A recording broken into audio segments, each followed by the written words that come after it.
ਸ੍ਰੀ ਵਾਹਿਗੁਰੂ ਸਾਹਿਬ ਜੀ। ਤੀਰਥ ਨਹਾਵਾ ਜਿਤ ਸੁਭਾਵਾ, ਵਿਣ ਭਾਣੇ ਕੇ ਨਹਾਏ ਕਰੀ। ਵਾਹਿਗੁਰੂ ਜੀ ਕਾ ਖਾਲਸਾ, ਵਾਹਿਗੁਰੂ ਜੀ ਕੀ ਫਤਿਹ। ਛੇਵੀਂ ਪੌੜੀ ਹੈ ਜਿਸ ਦੀ ਅੱਜ ਵਿਚਾਰ ਹੈ। ਜਿੱਦਾਂ ਦਾ ਜਿਸ ਪ੍ਰਕਾਰ ਇਹ ਪ੍ਰਸ਼ਨ ਹੈ, ਸਤਿਗੁਰੂ ਮਹਾਰਾਜ ਸਾਹਿਬ ਨੂੰ ਕਹਿ ਰਹੇ ਨੇ ਵੀ ਆਓ ਤੁਹਾਨੂੰ ਤੀਰਥਾਂ 'ਤੇ ਲੈ ਚਲੀਏ, ਤੀਰਥਾਂ 'ਤੇ ਇਸ਼ਨਾਨ ਕਰਾਂਗੇ। ਔਰ ਉੱਥੇ ਬਹੁਤ ਸਾਰੇ ਰਾਜੇ ਮਹਾਰਾਜੇ, ਬੜੇ ਬੜੇ ਜੋਗੀਆਂ ਦੇ ਸ਼ੇਸ਼, ਬਹੁਤ ਸਾਰੇ ਰਾਜਿਆਂ ਨੇ ਤੇ ਕੰਨ ਪੜਵਾ ਕੇ ਨਾਲ ਹੀ ਮੰਡਲੀ ਦੇ ਘੁੰਮਣਾ ਕੀਤਾ ਹੈ। ਉਹ ਫਿਰ ਹੀਰੇ ਜਵਾਹਰ ਮਾਣ ਕੇ ਭੇਟ ਕਰ ਦਿੰਦੇ ਆ, ਅਤੇ ਨਾਲੇ ਤੀਰਥਾਂ ਦੇ ਬੜਾ ਭਾਰੀ ਪੁੰਨ ਕਰਮ ਹੁੰਦਾ ਹੈ ਵੀ ਆਓ ਤੁਹਾਨੂੰ ਤੀਰਥਾਂ 'ਤੇ ਲੈ ਚੱਲੀ। ਅਤੇ ਉੱਥੇ ਇਹ ਸੀ ਉਹਨਾਂ ਦਾ ਮਕਸਦ ਵੀ ਜੇ ਨਾਲ ਚੱਲਣਗੇ ਇਹਨਾਂ ਨੂੰ ਮਾਇਆ ਦਾ ਜਾਲ ਪਾ ਕੇ ਕਿਸੇ ਨਾ ਕਿਸੇ ਤਰ੍ਹਾਂ ਆਪਣੇ ਸ਼ਿਸ਼ ਬਣਾ ਲਈਏ। ਜਿਵੇਂ ਸਿੱਧੀ ਮਨੇ ਵਿਚਾਰਿਆ ਕਿਵੇਂ ਦਰਸ਼ਨ ਲੇਵਾ ਇਹ ਵਾਲਾ, ਇਹ ਭਾਵਨਾ ਤਾਂ ਹੈ ਹੀ ਸੀ ਇਹਨਾਂ ਦੀ। ਅਤੇ ਮਹਾਰਾਜ ਸਾਹਿਬ ਜੀ ਨੇ ਫਿਰ ਉਹਦੇ ਉੱਤਰ ਦੇ 'ਚ ਅੰਮ੍ਰਿਤ ਵਚਨ ਕੀਤਾ ਹੈ। ਜਪਜੀ ਸਾਹਿਬ ਦੀ ਇਸ ਪੌੜੀ ਦੇ ਮੂਹਰਲੇ ਅੱਖਰਾਂ ਦੇ ਵਿੱਚ ਹੀ, ਅਤੇ ਸਿਧਾਂਤ ਹੋਰ ਵੀ ਅੱਗੇ ਬੜਾ ਆਏਗਾ। ਮਹਾਰਾਜ ਸਾਹਿਬ ਤੀਰਥਾਂ ਦੇ ਪ੍ਰਥਾएं ਫਿਰ ਇਹ ਤੁਕਾਂ ਉਚਾਰਨ ਕਰਦੇ ਨੇ, ਸੁਣੋ ਜੀ। ਸ੍ਰੀ ਵਾਹਿਗੁਰੂ ਸਾਹਿਬ ਜੀ। ਤੀਰਥ ਨਹਾਵਾ ਜਿਤ ਸੁਭਾਵਾ, ਵਿਣ ਭਾਣੇ ਕੇ ਨਹਾਏ ਕਰੀ। ਮਹਾਰਾਜ ਕਹਿੰਦੇ ਸਿੱਧੋ, ਜੋ ਤੀਰਥਾਂ ਦੀ ਤੁਸੀਂ ਗੱਲ ਕਰਦੇ ਹੋ ਵੀ ਤੀਰਥਾਂ 'ਤੇ ਨਹਾਉਣ ਦੇ ਨਾਲੋਂ ਪਰਮੇਸ਼ਰ ਦੇ ਨਾਮ ਜਪਣ ਦਾ ਮਹਾਤਮ ਜ਼ਿਆਦਾ ਵੱਡਾ, ਇਹ ਗੁਰਮਤਿ ਦਾ ਸਿਧਾਂਤ ਪ੍ਰਗਟਾਉਣਾ ਹੈ। ਪਰ ਹੁਣ ਜੋ ਉਹਨਾਂ ਦਾ ਪ੍ਰਸ਼ਨ ਹੈ ਉਹਦਾ ਉੱਤਰ ਦੇ ਰਹੇ ਨੇ। ਕਹਿੰਦੇ ਤੀਰਥਾਂ 'ਤੇ ਤਾਂ ਨਹਾਈਏ, ਇੱਕ ਤਾਂ ਇਹਦਾ ਪਾਠ ਨੂੰ ਨੰਨੇ ਨੂੰ ਕੰਨਾ, ਵਾਵੇ ਨੂੰ ਕੰਨੇ, ਨਾਵਾ, ਇਹਨੂੰ ਨਾਵਾ ਨਹੀਂ ਬੋਲਣਾ, ਨਾਵਾ ਨਹਾਉਣ ਦਾ ਵਾਚਕ ਹੈ। ਅੱਖਰ ਇਸ ਤਰ੍ਹਾਂ ਲਿਖੇ ਨੇ। ਅਤੇ ਭਾਵਾ ਤਾਂ ਚਲੋ ਹੈ ਹੀ ਪਾਠ ਉਸ ਤਰ੍ਹਾਂ, ਭੱਬੇ ਦੇ ਨਾਲ ਭਾਵਾ ਹੀ ਬਣਨਾ, ਉਹਨੂੰ ਤਾਂ ਹੋਰ ਕੁਝ ਕਿਹਾ ਨਹੀਂ ਜਾ ਸਕਦਾ। ਅਤੇ ਫਿਰ ਨੰਨੇ ਨੂੰ ਕੰਨਾ, ਈੜੀ ਨੂੰ ਸਿਹਾਰੀ ਹੈ, ਨਾਏ ਦੀ ਥਾਂ 'ਤੇ ਨਹਾਏ। ਇਹ ਦੋ ਪਾਠ ਦੀਆਂ ਕੁੰਡੀਆਂ ਇੱਕੋ ਹੀ ਤੁਕ ਦੇ ਵਿੱਚ ਨੇ, ਅਤੇ ਉਹਨੂੰ ਨਾਵਾ ਨਾਵਾ, ਨਾਏ ਨਹਾਏ। ਨਾਏ ਨੂੰ ਨਹਾਏ ਕਹਿਣਾ, ਨਾਵਾ ਨੂੰ ਨਾਵਾ ਕਹਿਣਾ। ਇਹ ਦੋ ਪਾਠ ਦੀਆਂ ਕੁੰਡੀਆਂ।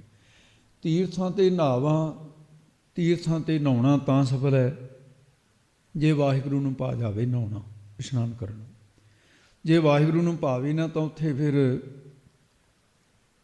ਉਹਦੇ ਭਾਵੇ ਤੋਂ ਬਿਨਾਂ ਕੀ ਕਰੋਗੇ ਨਹਾ ਕੇ, ਕੀ ਫਲ ਹੈ ਨਹਾਉਣ ਦਾ। ਬਿਨ ਭਾਣੇ ਕਿ ਨਹਾਏ ਕਰੀ, ਕੁਛ ਵੀ ਫਲ ਨਹੀਂ।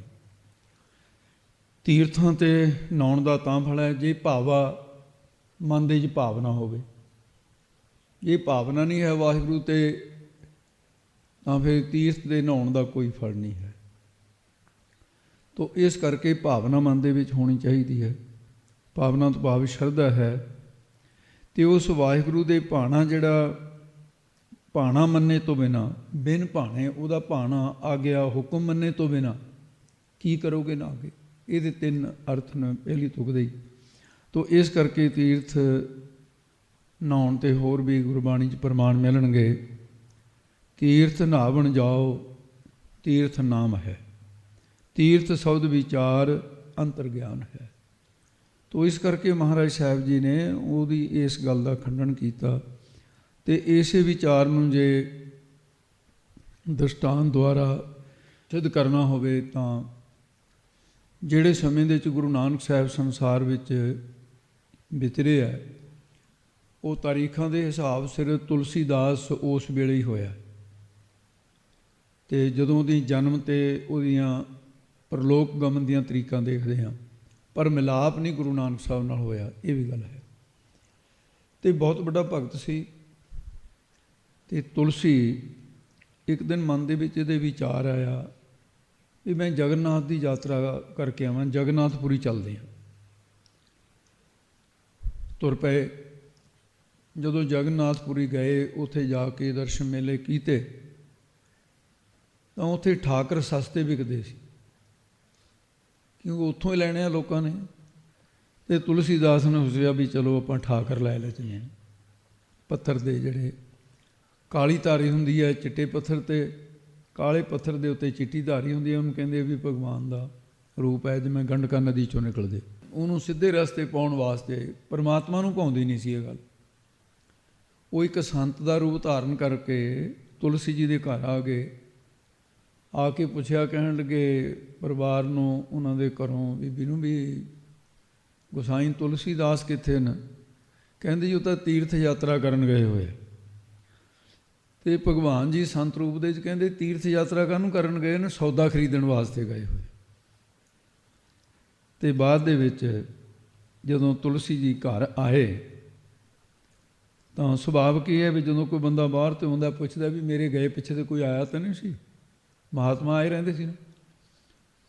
ਤਾਂ ਪਰਿਵਾਰ ਨੇ ਦੱਸਿਆ, ਕਹਿੰਦੇ ਜੀ ਆਏ ਸੀ ਇੱਕ ਸੰਤ, ਪਰ ਕੁਛ ਅਜੀਬ ਕਿਸਮ ਜਿਹੀ ਦੀ ਗੱਲ ਕਹਿ ਗਿਆ। ਕਿ ਕਹਿੰਦੇ ਮੈਨੂੰ ਪੁੱਛਿਆ ਵੀ ਕਿੱਥੇ ਨੇ, ਬੈਠੋ ਪ੍ਰਸ਼ਾਦਾ ਪਾਣੀ ਛਕੋ, ਦੁੱਧ ਛਕੋ। ਕਹਿੰਦੇ ਨਹੀਂ, ਛਕਣਾ ਛਕਾਉਣਾ ਦਾ ਕੁਛ ਨਹੀਂ, ਇਹ ਤੁਲਸੀ ਜੀ ਦੇ ਦਰਸ਼ਨ ਕਰਨੇ ਸੀ।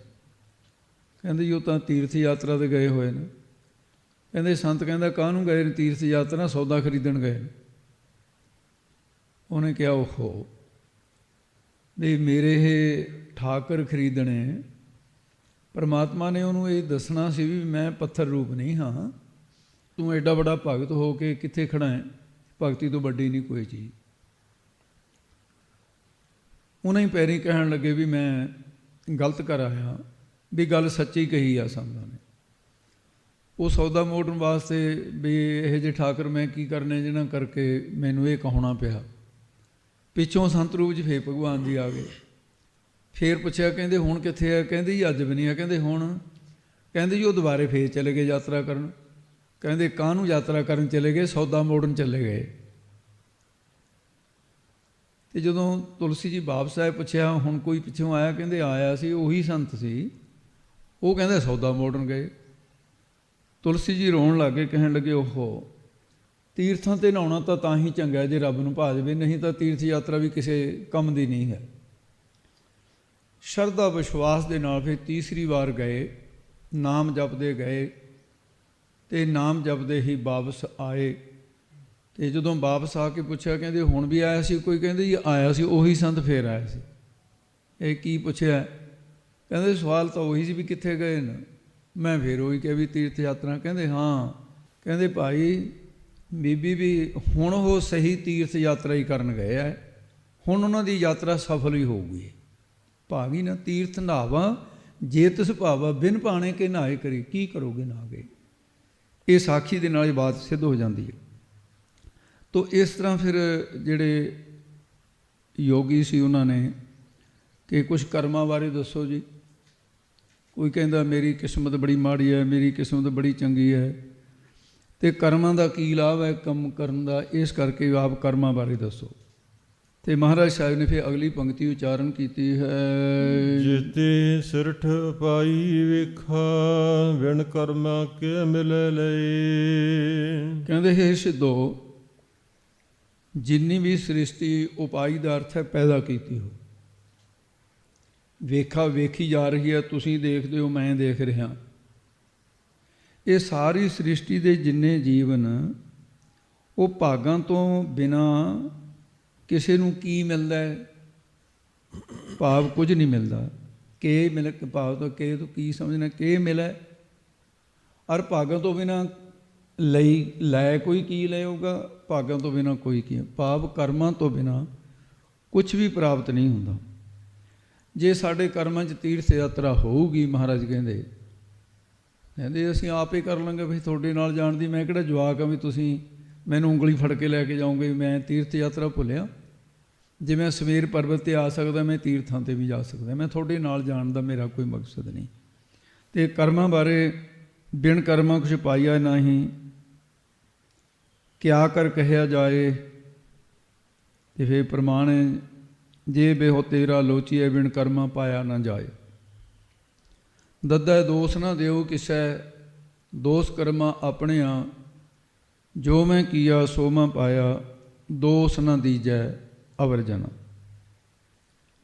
ਬਿਨ ਕਰਮਾਂ ਕੁਛ ਪਾਈਆ ਨਾਹੀਂ, ਜੇ ਬਹੁ ਤੇਰਾ ਧਾਵ ਹੈ। ਤੇ ਕਰਮ ਤੋਂ ਬਿਨਾਂ ਕੁਛ ਵੀ ਨਹੀਂ ਮਿਲਦਾ ਹੈ। ਹੁਣ ਕਰਮਾਂ ਦੇ ਉੱਤੇ ਅੱਗੇ ਚੱਲ ਕੇ ਉਸ ਤੋਂ ਸੰਪੇ ਕੋਈ ਈਸਰਤਾਈ ਹੈ, ਉਹਦੇ 'ਤੇ ਵੀ ਉਹ ਇੱਕ ਸਾਖੀ ਲੈ ਗਿਆ ਵੀ ਇੱਕ ਜੰਗਲ ਦੇ ਵਿੱਚ ਗਰੀਬ ਪਰਿਵਾਰ ਰਹਿੰਦਾ ਸੀ। ਇੱਕ ਉਹ ਭਾਈ ਆਪ ਸੀ ਲੱਕੜਹਾਰਾ, ਇੱਕ ਉਹਦੇ ਘਰ ਵਾਲੀ ਸੀ, ਇੱਕ ਉਹਦਾ ਲੜਕਾ ਸੀ। ਲੱਕੜਾਂ ਕੱਟਦੇ ਗੁਜ਼ਾਰਾ ਕਰਦੇ। ਤਾਂ ਇੱਕ ਦਿਨ ਐਸਾ ਹੋਇਆ ਕਿ ਸੰਤ ਮਿਲਿਆ, ਉਹਨੇ ਆਪਣੀ ਗਰੀਬੀ ਦੀ ਹਾਲਤ ਦੱਸੀ। ਇਹ ਸਾਰੀ ਜ਼ਿੰਦਗੀ ਹੋ ਗਈ ਜੀ ਲੱਕੜਾਂ ਨਾਲੇ ਮੱਥਾ ਮਾਰਦੇ ਹਾਂ, ਅਤੇ ਕਦੇ ਮੈਂ ਵੀ 4 ਪੈਸੇ ਜੁੜੇ ਨਾ, ਘਰ ਦੀ ਵਿੱਚ ਗਰੀਬੀ ਹੈ, ਰੋਜ਼ ਦੀ ਰੋਜ਼ ਕਮਾ ਕੇ ਖਾਂਦੇ। ਉਹ ਕਹਿੰਦੇ ਵੀ ਤੂੰ ਸ਼ਿਵ ਜੀ ਦਾ ਧਿਆਨ ਧਰ ਕੇ ਉਹਦਾ ਆਰਾਧਨ ਕਰ, ਵੀ ਸਾਰੇ ਦੇਵਤਿਆਂ 'ਚੋਂ ਇੱਕ ਸ਼ਿਵ ਜੀ ਆ ਜਿਹੜਾ ਛੇਤੀ ਪ੍ਰਗਟ ਹੁੰਦਾ, ਜਦੋਂ ਪ੍ਰਗਟ ਹੋਊਗਾ ਤੂੰ ਵਰ ਮੰਗ ਲਈ। ਕਹਿੰਦਾ ਜੀ ਠੀਕ। ਸ਼ਿਵੋਮ ਸ਼ਿਵੋਮ ਦਾ ਜਾਪ ਦੇ ਦਿੱਤਾ। ਉਹ ਜਦੋਂ ਕਿਤੇ ਉਹਨਾਂ ਦੀ ਆਰਾਧਨਾ ਪੂਰੀ ਹੋ ਗਈ, ਸ਼ਿਵ ਜੀ ਪ੍ਰਗਟ ਹੋਇਆ, ਕਹਿਣ ਲੱਗਾ ਵੀ ਵਰ ਦਿਆਂ ਮੈਂ ਇਹਨਾਂ ਨੂੰ। ਸਭ ਤੋਂ ਪਹਿਲਾਂ ਬੀਬੀ ਕੋਲ ਚਲਾ ਗਿਆ, ਉਹਦੇ ਦੰਦ ਬਾਹਰ ਨੂੰ ਸੀ, ਕਾਲਾ ਜਿਹਾ ਰੰਗ ਸੀ, ਦੰਦੋ ਮਾਈ ਕਹਿੰਦੇ ਸੀ ਲੋਕ ਉਹਨੂੰ। ਉਹਦੇ ਕੋਲ ਗਿਆ, ਕਹਿਣ ਲੱਗਾ ਵੀ ਤੇਰੀ ਭਗਤੀ ਪੂਰੀ ਹੋ ਗਈ, ਬ੍ਰਹਮਭੂ ਵਰ ਮੰਗ ਲੈ। ਬ੍ਰਹਮਭੂ ਦਾ ਮਤਲਬ ਇਹਦੇ ਵਰ ਮੰਗ। ਅਤੇ ਉਹ ਬੀਬੀ ਕਹਿਣ ਲੱਗੀ, ਕਹਿੰਦੀ ਜੀ ਮੈਨੂੰ ਸਾਰੇ ਲੋਕ ਦਾਂਦੋ ਦਾਂਦੋ ਕਹੀ ਜਾਂਦੇ ਆ, ਕਾਲਾ ਜਿਹਾ ਮੇਰਾ ਰੰਗ ਹੈ, ਜੇ ਤੁਸੀਂ ਮੈਨੂੰ ਵਰ ਦੇ ਸਕਦੇ ਹੋ ਵੀ ਮੈਨੂੰ ਤਾਂ 16-17 ਸਾਲ ਦੀ ਸੁੰਦਰ ਕੰਨਿਆ ਵਰਗਾ ਰੂਪ ਦੇ ਦਿਓ। ਉਹ ਕਹਿੰਦਾ ਤਥਾਸਤੂ। ਅਤੇ ਉਹ ਸੁੰਦਰ ਸਰੂਪ ਵਾਲੀ ਕੰਨਿਆ ਬਣ ਗਈ। ਅਤੇ ਪਿੱਛੇ ਤੋਂ ਰਾਜਾ ਆਇਆ ਸ਼ਿਕਾਰ ਖੇਡਣ, ਉਹਨੇ ਦੇਖਿਆ ਵੀ ਇੰਨੀ ਸੋਹਣੀ ਸੁਨੱਖੀ ਲੜਕੀ ਇੱਥੇ ਜੰਗਲ 'ਚ ਇਹ ਕੀ ਕਰਦੀ ਹੈ। ਉਹਨੇ ਬਥੇਰਾ ਕਿਹਾ ਵੀ ਮੈਂ ਤਾਂ ਲੱਕੜਹਾਰੇ ਦੇ ਘਰ ਵਾਲੀਆਂ ਧੱਕੇ ਦੇ ਉਹਨੇ ਘੋੜੇ ਦੇ ਬਹਾ ਲਈ, ਮਹਿਲਾਂ 'ਚ ਚੱਲ ਤੂੰ। ਰਾਜੇ ਕੋਈ ਪਰਵਾਹ ਨਹੀਂ ਸੀ ਕਰਦੇ, ਨਾ ਕੋਈ ਇਹਨਾਂ ਨੂੰ ਪੁੱਛਣ ਵਾਲਾ ਸੀ, ਨਾ ਪ੍ਰਜਾ ਬਗਾਵਤ ਕਰ ਸਕਦੀ ਸੀ। ਉਹਦੇ ਦੇਖਦੇ ਦੇਖਦੇ ਘਰ ਵਾਲੀ ਚਲੀ ਗਈ। ਉਹਨੇ ਕਿਹਾ ਚੰਗਾ ਵਰ ਮੰਗਿਆ ਇਹਨੇ। ਤਾਂ ਫਿਰ ਉਹ ਸ਼ਿਵ ਜੀ ਅੱਗੇ ਫਿਰ ਉਹਨਾਂ ਦੋਨਾਂ ਨੂੰ ਵੀ ਵਰ ਦੇਣਾ ਸੀ। ਅਤੇ ਭਾਈ ਕੋਲ ਚਲਿਆ ਗਿਆ, ਅਤੇ ਉਹਨੂੰ ਕਹਿੰਦਾ ਵੀ ਤੂੰ ਦੱਸ ਵੀ ਕੀ ਤੈਨੂੰ ਚਾਹੀਦਾ ਹੈ। ਲੜਕੇ ਕੋਲ ਚਲਿਆ ਗਿਆ, ਤੂੰ ਦੱਸ ਵੀ ਤੈਨੂੰ ਕੀ ਚਾਹੀਦਾ ਹੈ।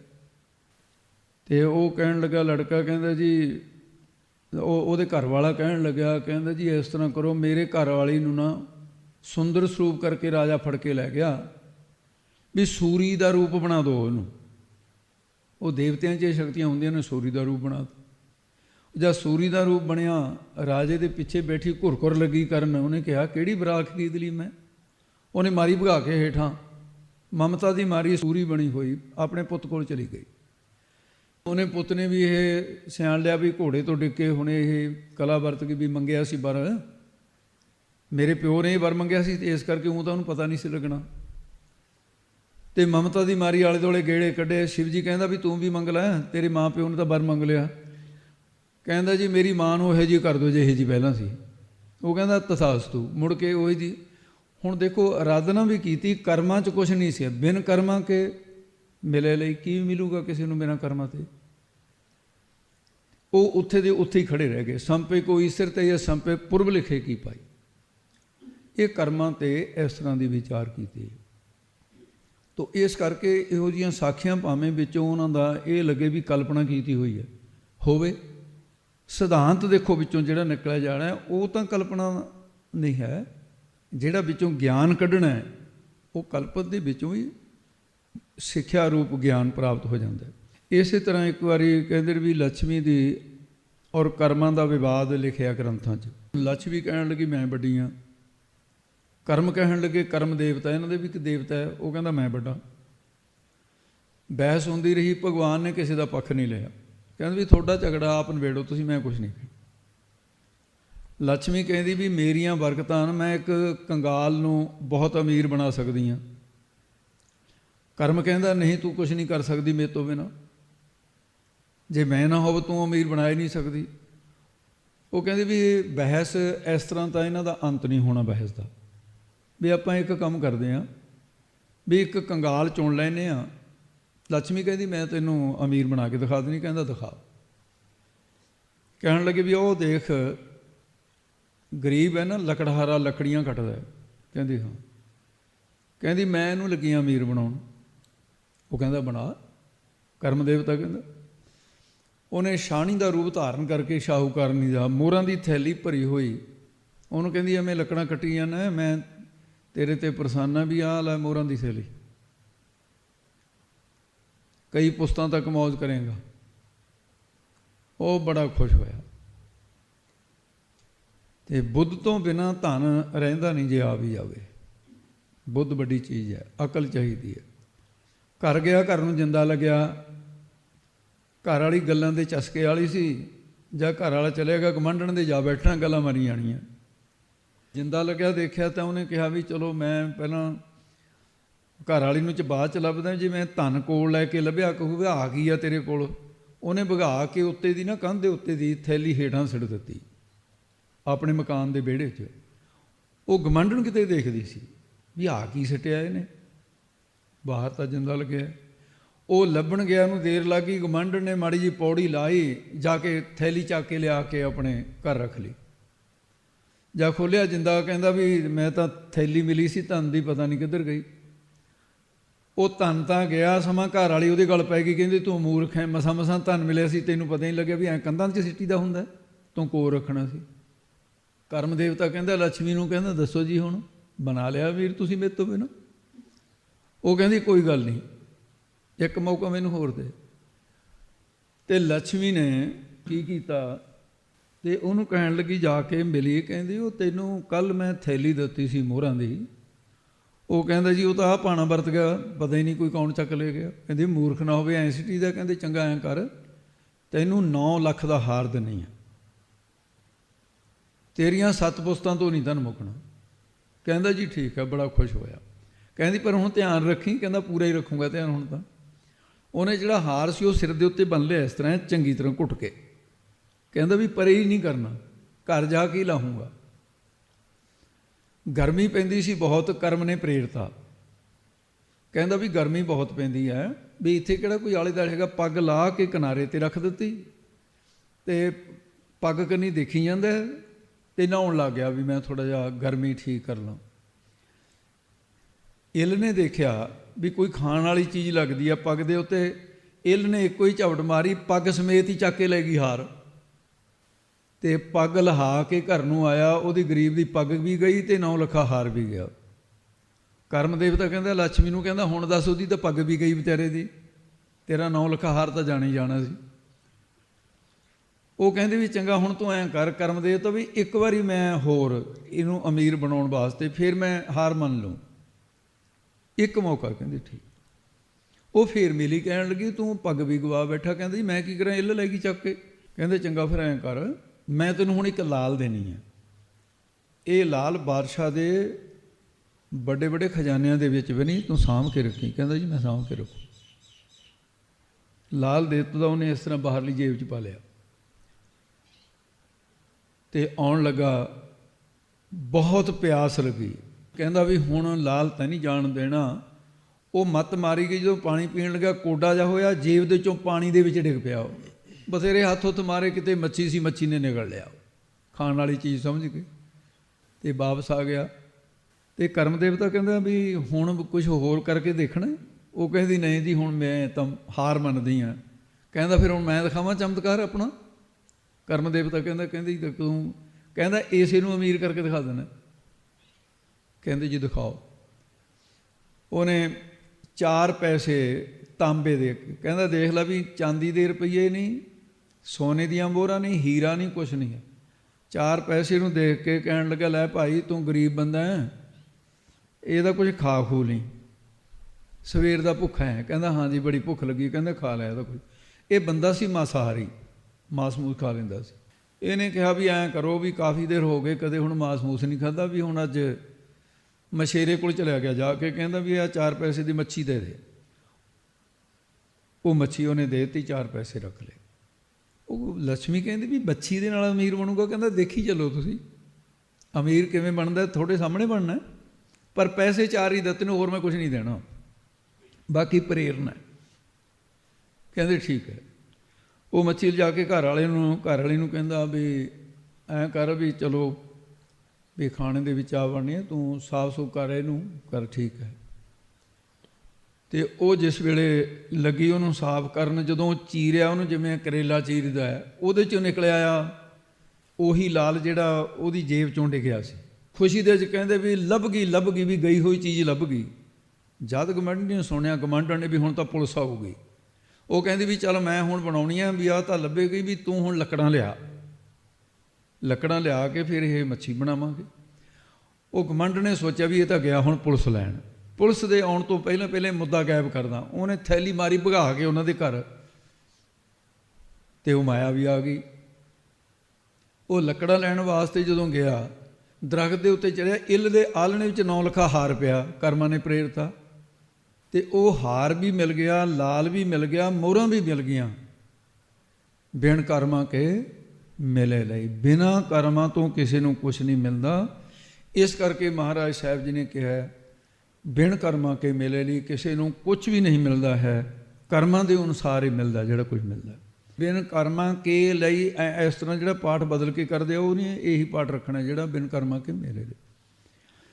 ਤੇ ਕੀ ਮਿਲਦਾ ਹੈ ਬਿਨਾਂ ਕਰਮਾਂ ਤੋਂ, ਅੱਗੇ ਦੱਸਦੇ ਹਨ ਜੀ। ਮਤ ਵਿੱਚ ਰਤਨ ਜਵਾਹਰ ਮਾਨਿਕ, ਜੇ ਇੱਕ ਗੁਰ ਕੇ ਸਿੱਖ ਸੁਣੀ। ਕਹਿੰਦੇ ਸਿੱਧੋ, ਜੇ ਇੱਕ ਗੁਰੂ ਦੀ ਏਕਤਾ ਵਾਲੀ ਸਿੱਖ ਨਾਮ ਹੈ ਸਿੱਖਿਆ ਦਾ, ਸੁਣ ਲਈ ਜਾਵੇ ਤਾਂ ਮਤ ਦੇ ਵਿੱਚ ਅੰਦਰ ਹੀ, ਤੇ ਬੈਰਾਗ ਰੂਪੀ ਰਤਨ ਅੰਦਰ ਹੀ ਪਿਆ।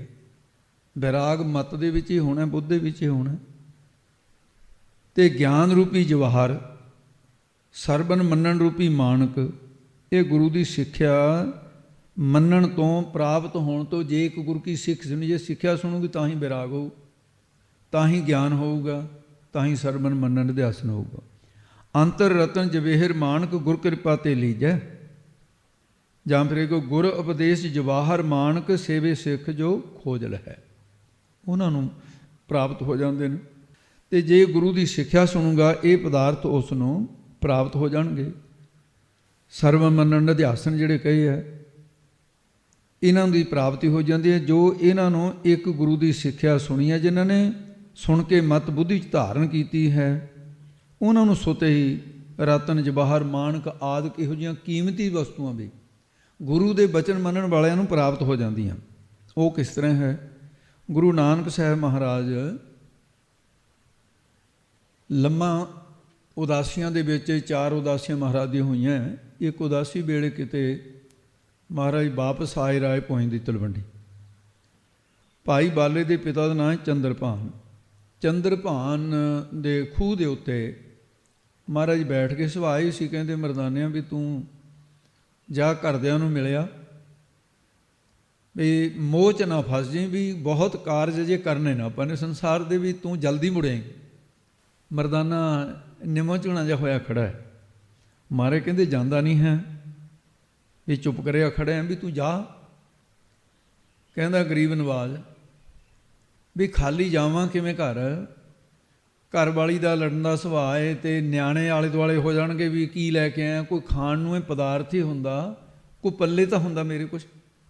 ਉਹ ਸੂਰਜ ਪ੍ਰਕਾਸ਼, ਗੁਰੂ ਨਾਨਕ ਪ੍ਰਕਾਸ਼ ਜਿਹੜਾ ਪਹਿਲਾ ਹਿੱਸਾ ਗੁਰਪ੍ਰਤਾਪ ਸੂਰਜ ਕਹਿੰਦਾ, ਕਹੇ ਮਰਦਾਨਾ ਸੋਨ ਗੁਰ ਕੋ, ਕਹੇ ਮਰਦਾਨਾ ਸੁਨ ਬਚ ਗੁਰ ਕੋ, ਕਿਆ ਲੈ ਕਰ ਜਾਵਾਂ ਮੈਂ ਘਰ ਕੋ। ਮੈਂ ਘਰ ਨੂੰ ਕੀ ਲੈ ਕੇ ਜਾਵਾਂ, ਖਾਲੀ ਜਾਵਾਂ ਮੈਂ। ਬਹੁਤ ਵਰਖ ਕਰ ਬਹਿਰ ਬਿਤਾਏ, ਮੈਂ ਬਹੁਤ ਸਮਾਂ ਘਰ ਤੋਂ ਬਾਹਰ ਹੀ ਬਤੀਤ ਕੀਤਾ ਤੁਹਾਡੇ ਨਾਲ। ਸ਼ੂਸ਼ਾ ਅਬ ਕਿਆ ਦੇਵੋਂ ਜਾਏ, ਹੁਣ ਮੈਂ ਖਾਲੀ ਉਹਨਾਂ ਨਿਆਣਿਆਂ ਨੂੰ ਦਊਂਗਾ ਕੀ? ਨਿਆਣਿਆਂ ਨੇ ਤਾਂ ਮੰਗਣਾ ਨਾ। ਗੁਰ ਕਹਿ ਰੋਰਨ ਮੁਸਟ ਉਚਾਵੋ, ਬਾਂਧ ਚੀਰ ਸੰਦੇਹ ਮਿਟਾਵੋ। ਪੁਰਾਣੇ ਸਮੇਂ ਵਿੱਚ ਖੂਹ 'ਚੋਂ ਪਾਣੀ ਕੱਢਣ ਦੇ ਵਾਸਤੇ ਇੱਕ ਟਿੰਡਾਂ ਦੀ ਪੂਰੀ ਮਾਲ ਬਣਾਈ ਜਾਂਦੀ ਸੀ, ਚੈਨ ਜਿਵੇਂ ਹੁੰਦੀ ਹੈ ਇਸ ਤਰ੍ਹਾਂ ਗੋਲਾਕਾਰ। ਅਤੇ ਅੱਗੇ ਫਿਰ ਉਹ ਉਸੇ ਤਰ੍ਹਾਂ ਦਾ ਸਾਧਨ ਸੀ। ਗਾਦੜ ਹੈ, ਚੱਕਲਾ ਹੈ, ਛੋਟੀ ਚੱਕਲੀ ਹੈ, ਲੱਠ ਹੈ, ਵੱਡਾ ਵੈੜ ਹੈ। ਉਹਦੇ 'ਤੇ ਘੁੰਮ ਕੇ ਪਾਣੀ ਟਿੰਡਾਂ 'ਚੋਂ ਆ ਕੇ ਪਾੜਸ਼ੇ 'ਚ ਪੈਂਦਾ, ਪਾੜਸ਼ੇ 'ਚੋਂ ਨਿਸਾਰ 'ਚ, ਅਤੇ ਅੱਗੇ ਨਿਸਾਰ 'ਚ ਹੋ ਕੇ ਅੱਗੇ ਔਲੂ 'ਚ ਡਿੱਗਦਾ ਖਾਲ 'ਚ। ਜਿਨ੍ਹਾਂ ਦੇ ਔਲੂ ਕੱਚੇ ਹੁੰਦੇ ਸੀ ਉਹ ਪਾਣੀ ਡਿੱਗ ਡਿੱਗ ਕੇ ਰੋਡ ਨਿਕਲ ਜਾਂਦੇ ਸੀ, ਆਮ ਹੀ ਪਏ ਹੁੰਦੇ ਸੀ ਖੂਹਾਂ 'ਤੇ। ਉਹ ਰੋਡ ਪਏ ਸੀ। ਗੁਰੂ ਨਾਨਕ ਸਾਹਿਬ ਕਹਿੰਦੇ ਖਾਲੀ ਕਾਹਨੂੰ ਜਾਣਾ, ਆਹ ਰੋੜਾਂ ਦਾ ਬੁੱਕ ਭਰ ਕੇ ਪੱਲੇ ਬੰਨ ਲੈ। ਕਹਿੰਦਾ ਮਹਾਰਾਜ ਵੀ ਹੁਣ ਮੈਂ ਇਹਦੇ ਨਾਲੋਂ ਤਾਂ ਖਾਲੀ ਜਾਣਾ ਚੰਗਾ ਹੈ। ਜਦੋਂ ਮੈਂ ਰੋਡ ਦੇਖਣਗੇ ਘਰ ਦੇ ਫਿਰ ਜ਼ਿਆਦਾ ਕਲੇਸ਼ ਹੋਊਗਾ। ਮਹਾਰਾਜ ਕਹਿੰਦੇ ਨਹੀਂ, ਐਸਾ ਨਹੀਂ ਹੋਊਗਾ। ਘਰ ਮਹਿ ਜਾਓ ਖੋਲ ਦਿਓ ਤਾਂ ਹੀ, ਉੱਥੇ ਜਾ ਕੇ ਖੋਲ੍ਹਣੀ। ਹੋਇਆ ਹੈ ਸੋ ਜੇ ਚਾਹੋ ਮਨ ਮਾਹੀ, ਉੱਥੇ ਜਾ ਕੇ ਜਦੋਂ ਤੂੰ ਚਾਹੇਗਾ ਵੀ ਆਹ ਕੁਛ ਬਣ ਜਾਏ, ਉਹੀ ਬਣ ਜਾਊ। ਮਰਦਾਨੇ ਨੇ ਕਿਹਾ ਵੀ ਅੱਜ ਕੱਢ ਦੇਣੀਆਂ ਨੇ ਕਸਰਾਂ। ਆਪਾਂ ਇਹ ਸੋਚ ਲੈਣਾ ਵੀ ਸੋਨਾ ਬਣ ਜਾਏ, ਵੀ ਮੁੜ ਕੇ ਘਰ ਦੇ ਤਾਂ ਨਹੀਂ ਕਹਿਣਗੇ ਵੀ ਕਮਾ ਕੇ ਲਿਆ ਕੁਛ। ਏਕ ਮੁਸ਼ਤ ਤਬਲੇ ਮਰਦਾਨੇ ਬਾਂਧੇ ਆਪਣੇ ਪੱਟ ਸੰਗਾਨੇ। ਪੱਟ ਨਾਲ ਬਸਤਰ ਹੁੰਦਾ ਹੈ, ਉਹ ਬਸਤਰ ਦੇ ਨਾਲ ਬੰਨ੍ਹ ਲਏ। ਕਰਿਓ ਆਨੰਦ ਨਿਕੇਤ ਸੁਧਾਰਾ। ਨਿਕੇਤ ਨਾਮ ਹੈ ਘਰ ਦਾ। ਘਰ ਚਲਿਆ ਗਿਆ। ਮਿਲਿਓ ਜਾਏ ਆਪਣੇ ਪਰਿਵਾਰਾ, ਆਪਣੇ ਪਰਿਵਾਰ ਨੂੰ ਜਾ ਕੇ ਮਿਲਿਆ। ਗੰਢ ਚੀਰ ਕੀ ਖੋਲੀ ਜਬ ਹੀ, ਉਹ ਪੁੱਛਣ ਘਰ ਦੇ ਵੀ ਕੀ ਲੈ ਕੇ ਆਇਆ, ਅੱਗੇ ਤਾਂ ਕਦੇ ਕੁਛ ਲੈ ਕੇ ਨਹੀਂ ਆਇਆ, ਖੋਲ੍ਹਦੇ ਹੁਣ ਕੀ ਹੈ। ਕਹਿੰਦੇ ਕੰਚਨ ਸਰਬ ਬਿਲੋਕਿਓ ਤਬ ਹੀ, ਸੋਹਣਾ ਹੋ ਗਿਆ। ਮਰਦਾਨਾ ਵਿਰਾਗ ਵਿੱਚ ਆ ਗਿਆ। ਘਰਦਿਆਂ ਨੂੰ ਕਹਿੰਦਾ ਆ ਸਾਂਭੋ, ਤੁਹਾਨੂੰ ਤਾਂ ਇਹੀ ਚਾਹੀਦਾ ਹੈ, ਅਤੇ ਮੈਨੂੰ ਹੁਣ ਰੋੜਾਂ ਤੋਂ ਸੋਨਾ ਬਣਾਉਣ ਵਾਲਾ ਚਾਹੀਦਾ ਹੈ। ਮੈਂ ਤਾਂ ਹੁਣ ਜ਼ਿੰਦਗੀ ਉਹਦੇ ਲੇਖੇ ਹੀ ਲਾਊਂਗਾ। ਆਹ ਸਾਂਭੋ, ਤੁਹਾਡਾ ਧਨ ਦੇ ਨਾਲ ਪਿਆਰ ਹੈ। ਜੇ ਗੁਰੂ ਦੀ ਇੱਕ ਸਿੱਖਿਆ ਸੁਣੀ ਹੈ ਗੁਰੂ ਸਾਹਿਬ ਦੀ, ਤਾਂ ਫਿਰ ਮਤ ਵਿੱਚ ਰਤਨ ਜਵਾਹਰ ਮਾਨਕ। ਜੇ ਇੱਕ ਗੁਰੂ ਕੀ ਸਿੱਖ ਸੁਣੀ, ਗੁਰੂ ਦੀ ਸਿੱਖਿਆ ਸੁਣ ਲਈ, ਬਚਨ ਮੰਨ ਲਿਆ। ਜੇ ਮਰਦਾਨਾ ਕਹਿੰਦਾ ਜੀ ਰੋੜਾਂ ਦਾ ਕਿਵੇਂ ਇਸ ਤਰ੍ਹਾਂ ਬਣ ਜੂਗਾ ਜੀ, ਰੋੜ ਤਾਂ ਰੋੜੇ ਹੁੰਦੇ ਨੇ, ਇਹ ਰੋੜਾਂ ਦੇ ਥੋੜ੍ਹੀ ਗਾਹਾਂ ਸੋਨਾ ਬਣਦਾ ਜਾਂ ਚਾਂਦੀ ਬਣਦੀ ਹੈ ਜਾਂ ਹੀਰੇ ਬਣਦੇ ਨੇ, ਫਿਰ ਕੁਛ ਨਹੀਂ ਬਣਦਾ। ਹੁਣ ਇਹ ਸ਼ੰਕਾ ਹੀ ਹੈ ਨਾ ਵੀ ਦਰਖਤਾਂ ਤੋਂ ਮਠਿਆਈ ਐਵੇਂ ਕਿਵੇਂ ਚਿੰਬੜ ਜੂਗਾ, ਉੱਥੇ ਤਾਂ ਜੀ ਫਲ ਲੱਗਦੇ ਨੇ, ਕਈਆਂ ਨੂੰ ਲੱਗਦੇ ਵੀ ਨਹੀਂ ਹੈ। ਇਹ ਕਿਵੇਂ ਹੋ ਸਕਦਾ? ਇਹ ਤਾਂ ਜੀ ਐਵੇਂ ਕਲਪਤ ਗੱਲਾਂ ਨਹੀਂ ਭਾਈ। ਭਾਵਨਾ ਵਾਲਿਆਂ ਵਾਸਤੇ ਸਭ ਕੁਝ ਸੱਤ ਹੈ। ਜਿਹਨੂੰ ਭਾਵਨਾ ਨਹੀਂ ਉਹਦੇ ਵਾਸਤੇ ਰੱਬ ਵੀ ਨਹੀਂ ਹੈ, ਕੁਛ ਵੀ ਨਹੀਂ ਹੈ ਰੱਬ ਉਹਨਾਂ ਵਾਸਤੇ। ਤੋ ਇਸ ਕਰਕੇ ਮਹਾਰਾਜ ਸਾਹਿਬ ਜੀ ਨੇ ਫਿਰ ਇੱਥੇ ਸਿੱਧਾਂ ਨੂੰ ਨਿਰੁੱਤਰ ਕਰ ਦਿੱਤਾ। ਜਿਨ੍ਹਾਂ ਨੇ ਗੁਰੂ ਦੀ ਸਿੱਖਿਆ ਸੁਣੀ ਹੈ, ਉਹਦਾ ਜਿੱਥੇ ਬੈਠੇ ਨੂੰ ਉੱਥੇ ਹੀ ਰਤਨ ਪਦਾਰਥ ਮਿਲਦੇ ਨੇ। ਤੁਸੀਂ ਰਤਨ ਪਦਾਰਥਾਂ ਦਾ ਮੈਨੂੰ ਲਾਲਚ ਦਿੰਦੇ ਹੋ, ਮੇਰੇ ਤਾਂ ਸਿੱਖ ਵੀ ਨਹੀਂ ਇਹ ਰਤਨ ਪਦਾਰਥਾਂ ਦਾ ਲਾਲਚ ਕਰਦੇ। ਇਸ ਕਰਕੇ ਨਿਰੁੱਤਰ ਕਰ ਦਿੱਤਾ ਉਹਨਾਂ ਨੂੰ। ਤੇ ਅੱਗੇ ਮਹਾਰਾਜ ਫਰਮਾਨ ਕਰਦੇ ਹਨ, ਗੁਰਾ ਇੱਕ ਦੇਹ ਬੁਝਾਏ। ਇੱਕ ਤਾਂ ਗੁਰਾਂ ਪਾਠ ਨਹੀਂ ਕਰਨਾ, ਗੁਰਾ। ਦੂਸਰਾ ਇਹਦਾ ਵਿਸਰਾਮ ਵੀ ਇੱਥੇ ਹੈ। ਇੱਕ ਏਕਤਾ ਵਾਲੀ ਬੁਝਾਈ ਸਿੱਖਿਆ ਜਿਹੜੀ ਹੈ, ਮਹਾਰਾਜ ਸਾਹਿਬ ਕਹਿੰਦੇ ਨੇ, ਤੇ ਇਹ ਸਮਝਾ ਦਿੱਤੀ ਹੈ, ਨਿਸ਼ਚੈ ਕਰਾ ਦਿੱਤਾ ਹੈ, ਇਹ ਸਿੱਖਿਆ ਦੇ ਦਿੱਤੀ ਹੈ ਵੀ ਸਭਨਾ ਜੀਆਂ ਕਾ, ਅੱਗੇ ਹੁਣ ਦੱਸਣਗੇ, ਹਾਂ ਜੀ ਬੋਲ ਦਿਓ। ਸਭਨਾ ਜੀਆ ਕਾ ਇੱਕ ਦਾਤਾ, ਸੋ ਮੈਂ ਵਿਸਰ ਨਾ ਜਾਏ। ਤੇ ਸਾਰਿਆਂ ਜੀਵਾਂ ਦਾ ਦਾਤਾ ਇੱਕੋ ਹੀ ਹੈ। ਇੱਕ ਕੀ ਹੈ? ਅਦਵੈਤ ਸਰੂਪ ਪਰਮਾਤਮਾ ਹੈ। ਉਹ ਮੈਨੂੰ ਕਦੇ ਵੀ ਵਿਸਰ ਕੀ ਭੁੱਲ ਨਾ ਜਾਵੇ, ਹਮੇਸ਼ਾ ਚੇਤੇ ਰਹੇ। ਇਸ ਪੌੜੀ ਦੇ ਵਿੱਚ ਵਾਹਜ ਅਰਥ ਸਿੱਧਾਂ ਪ੍ਰਤੀ ਸੀ, ਤੇ ਹੁਣ ਇਸੇ ਪੌੜੀ ਦਾ ਅੰਤਰੀਵ ਅਰਥ ਹੋਏਗਾ। ਜਿਹੜਾ ਅੰਤਰੀਵ ਅਰਥ ਹੈ ਇਹ ਪਹਿਲੇ ਨਾਲੋਂ ਔਖਾ ਹੁੰਦਾ। ਇਹਦੇ 'ਚ ਹੁਣ ਜ਼ਿਆਦਾ ਤੁਹਾਨੂੰ ਧਿਆਨ ਦੇਣ ਦੀ ਲੋੜ ਹੈ। ਅਤੇ ਮਹਾਰਾਜ ਸਾਹਿਬ ਜੀ ਨੂੰ ਭਾਈ ਲਹਿਣਾ ਜੀ ਜਦੋਂ ਸਿੱਖ ਰੂਪ ਦੇ ਵਿੱਚ ਸੀ, ਗੁਰੂ ਅੰਗਦ ਦੇਵ ਜੀ ਮਹਾਰਾਜ ਅਤੇ ਕੁਝ ਹੋਰ ਸਿੱਖ ਕਰਤਾਰ ਪਰ ਬੇਨਤੀ ਕੀਤੀ, ਮਹਾਰਾਜ ਸਿੱਧਾਂ ਨੂੰ ਐਡੀ ਬੜੀ ਸਿੱਖਿਆ ਆਪਣੀ ਦਿੱਤੀ ਹੈ, ਕਿਰਪਾ ਕਰੋ ਸਾਨੂੰ। ਉਹਨਾਂ ਨੂੰ ਬਾਹਜ ਤੀਰਥ 'ਤੇ ਤੁਸੀਂ ਗੱਲ ਕੀਤੀ ਸੀ, ਫਿਰ ਮਹਾਰਾਜ ਤੁਸੀਂ ਕਿਰਪਾ ਕਰੋ, ਇਹ ਤੀਰਥ ਤੋਂ ਕੋਈ ਵੱਡਾ ਤੀਰਥ ਹੋਰ ਹੈ? ਮਹਾਰਾਜ ਕਹਿੰਦੇ ਆਤਮਿਕ ਤੀਰਥ ਹੈ।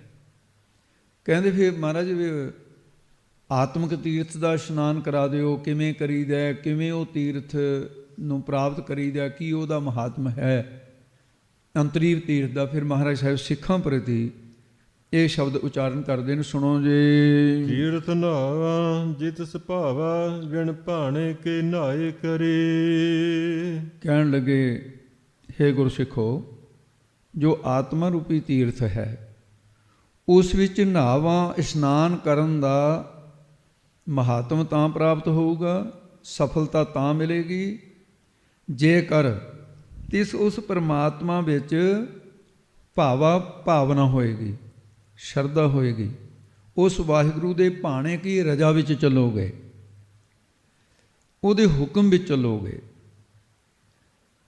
ਇਸ ਕਰਕੇ ਬਿਨਾਂ ਆਤਮਾ ਰੂਪ ਤੀਰਥ ਦੇ ਭਾਵਨਾ ਤੋਂ ਬਿਨਾਂ, ਉਹਦੇ ਹੁਕਮ ਤੋਂ ਬਿਨਾਂ ਉਹਦੇ 'ਚ ਇਸ਼ਨਾਨ ਕਰਕੇ ਕੀ ਕਰੋਗੇ? ਭਾਵ ਪ੍ਰਾਪਤੀ ਉਹ ਨਹੀਂ ਹੋਣੀ। ਸਤਿਗੁਰਾਂ ਦੀ ਕਿਰਪਾ ਦੇ ਨਾਲ ਆਤਮਾ ਰੂਪੀ ਤੀਰਥ ਜਿਹੜਾ ਹੈ ਨਾ, ਉਹਦੇ ਵਿੱਚ ਫਿਰ ਤੀਰਥ ਨਾਵਾ ਜੇਤਵਾ ਬਿਨ ਭਾਣੇ ਕੇ ਨਹਾਏ ਕਰੀ। ਸਤਿਗੁਰਾਂ ਦੀ ਕਿਰਪਾ ਤੋਂ ਬਿਨਾਂ ਸਰਵਣ ਮੰਨਣ ਨਿਧਿਆਸਨ ਇਹ ਇਸ਼ਨਾਨ ਨਹੀਂ ਹੋ ਸਕਣਾ। ਸਰਵਣ ਮੰਨਣ ਨਿਧਿਆਸਨ ਇਹ ਇਸ਼ਨਾਨ ਹੈ। ਸਰਦਾ ਭਾਵਨਾ ਸਮੇਤ ਭਾਣੇ ਵਿੱਚ ਚੱਲ ਕੇ ਤਾਂ ਫਿਰ ਇਸ਼ਨਾਨ ਉਹ ਤੋਂ ਬਿਨਾਂ ਹੋ ਨਹੀਂ ਸਕਦਾ। ਭਾਵਨਾ ਵਾਸਤੇ ਭਾਣੇ ਵਿੱਚ ਚੱਲੇ ਤੋਂ ਬਿਨਾਂ ਕਿਵੇਂ ਇਸ਼ਨਾਨ ਕਰੋਗੇ? ਇਸ਼ਨਾਨ ਇਸ ਤਰ੍ਹਾਂ ਹੋ ਸਕੇਗਾ। ਜਿਤੇ ਸਿਰਠ ਅਪਾਈ ਵੇਖਾ ਵਿਣ ਕਰਮ ਕੈ ਵਿਲੈ ਲਏ। ਜਿੰਨੀ ਵੀ ਸ੍ਰਿਸ਼ਟੀ ਉੱਤਮ ਮੱਧਮ ਕਨਿਸ਼ਟ ਰਜੋ ਗੁਣ ਸਤੋ ਗੁਣ ਤਮੋ ਗੁਣ, ਇਹ ਸਾਰੀ ਵਾਹਿਗੁਰੂ ਦੀ ਉਪਾਈ ਕੀ ਹੈ, ਪੈਦਾ ਕੀਤੀ ਹੋਈ ਹੈ। ਉਹ ਸਾਰੀ ਸ੍ਰਿਸ਼ਟੀ ਨੂੰ ਪੈਦਾ ਕਰਕੇ ਵੇਖਾ ਦ੍ਰਿਸ਼ਟਾ ਰੂਪ ਹੋ ਕਰਕੇ ਦੇਖ ਵੀ ਰਿਹਾ ਸਾਰਿਆਂ ਨੂੰ। ਪਰਮੇਸ਼ਰ ਵਾਹਿਗੁਰੂ ਬਿਨਾਂ ਕਰਮਾਂ ਤੋਂ ਬਿਨ ਕਰਮ ਕਿਹੜੇ ਤੇ ਨਿਸ਼ਕਾਮ ਕਰਮਾਂ ਤੋਂ ਬਿਨਾਂ ਅੱਜ ਤੱਕ ਕਿਸੇ ਨੇ ਮਿਲਿਆ ਹੀ ਨਹੀਂ, ਕਿਉਂਕਿ ਅੰਤਸ਼ਕਰਨ ਨਹੀਂ ਸੁੱਧ ਹੁੰਦਾ। ਆਤਮ ਤੀਰਥ ਕਿਵੇਂ ਪ੍ਰਾਪਤ ਹੋ ਜਾਊਗਾ ਉਹਨੂੰ? ਕੁਝ ਨਹੀਂ ਮਿਲਿਆ।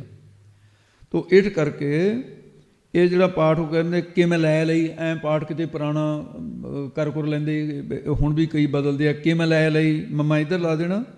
ਇਹ ਪਾਠ ਕਦੇ ਵੀ ਨਹੀਂ ਕਰਨਾ। ਪਾਠ ਜਿਹੜਾ ਇਹੀ ਸੁੱਧ ਰੱਖਣਾ, ਜਿਹੜਾ ਸੰਪਰਦਾ ਵਿੱਚ ਚੱਲਿਆ ਰਿਹਾ, ਕਿ ਮਿਲੇ ਲਈ ਇਹੀ ਸੁੱਧ ਪਾਠ ਹੈ। ਬਿਨਾਂ ਸਤਿਗੁਰੂ ਦੇ ਕਰਮ, ਇੱਥੇ ਕਿਰਪਾ ਦਾ ਨਾਂ ਲੈਣਾ। ਬਿਨਾਂ ਕਿਰਪਾ ਤੋਂ ਕਿਸੇ ਨੂੰ ਕੁਝ ਨਹੀਂ ਮਿਲਿਆ, ਪ੍ਰਾਪਤ ਨਹੀਂ ਹੋਇਆ, ਅੱਜ ਤੱਕ ਨਾ ਮਿਲਿਆ ਨਾ ਮਿਲੇਗਾ।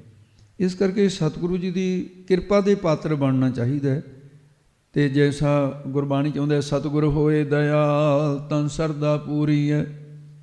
ਸਤਿਗੁਰ ਹੋਏ ਦਇਆਲ ਨ ਕਬਹੂ ਝੂਰੀਐ। ਸਤਿਗੁਰ ਹੋਏ ਦਇਆਲ ਤਾਂ ਦੁੱਖ ਨ ਜਾਣੀਐ। ਸਤਿਗੁਰ ਹੋਏ ਦਇਆਲ ਤਾਂ ਹਰ ਰੰਗ ਮਾਣੀਐ। ਸਤਿਗੁਰ ਹੋਏ ਦਇਆਲ ਤਾਂ ਜਮ ਕਾ ਡਰ ਕਿਹਾ। ਸਤਿਗੁਰ ਹੋਏ ਦਇਆਲ ਤਾਂ ਸਦ ਹੀ ਸੁਖ ਦੇਹਾ। ਸਤਿਗੁਰ ਹੋਏ ਦਇਆਲ ਤਾਂ ਨਵ ਨਿਧ ਪਾਈਐ। ਸਤਿਗੁਰ ਹੋਏ ਦਇਆਲ ਤਾਂ ਸੱਚ ਸਮਾਈਐ। ਤੋ ਇਸ ਕਰਕੇ ਸੱਚ ਤਾਂ ਪਰ ਜਾਣੀਏ ਜਾਂ ਆਤਮ ਤੀਰਥ ਕਰੇ ਨਿਵਾਸ। ਸਤਿਗੁਰੂ ਨੂੰ ਪੁੱਛ ਕੇ ਵਹਿ ਰਹਿ ਕਰੇ ਨਿਵਾਸ। ਤੋ ਇਸ ਪ੍ਰਕਾਰ ਅੱਗੇ ਦੱਸਦੇ ਹਨ। ਮਤ ਚ ਰਤਨ ਜਵਾਹਰ ਮਾਨਕ ਜੇਕ ਗੁਰ ਕੇ ਸਿੱਖ ਸੁਣੇ। ਆਤਮ ਵਿਸ਼ੈਣੀ ਬੁੱਧੀ ਦੇ ਵਿੱਚ ਬੈਰਾਗ ਤਰਤੀਬਰ ਤਰਤਮ ਬੈਰਾਗ ਜਿਹੜਾ ਹੈ, ਇਹ ਰਤਨਾਂ ਦੀ ਨਿਆਈ ਸਮਝਣਾ। ਇਹ ਬੈਰਾਗ ਦੀਆਂ 7 ਕਿਸਮਾਂ ਨੇ। ਯਤਮਾਨ, ਏਕ ਇੰਦਰੀਏ, ਬਸੀਕਰਨ, ਤਰਤੀਬਰ ਤਰ ਤਮ ਬੈਰਾਗ, ਤਰਤੀਬਰ ਬੈਰਾਗ, ਤਰਤੀਬਰ ਤਰ ਤਮ ਬੈਰਾਗ। ਅਤੇ ਫਿਰ ਇਹਦੇ ਵਿੱਚ ਮੰਦ ਬੈਰਾਗ, ਕਾਰਨ ਬੈਰਾਗ, 9 ਤਰ੍ਹਾਂ ਦਾ ਬੈਰਾਗ। ਪੁਰਾਤਨ ਗ੍ਰੰਥਾਂ 'ਚ 7 ਕਿਸਮ ਦਾ ਹੀ ਲਿਖਿਆ ਹੈ।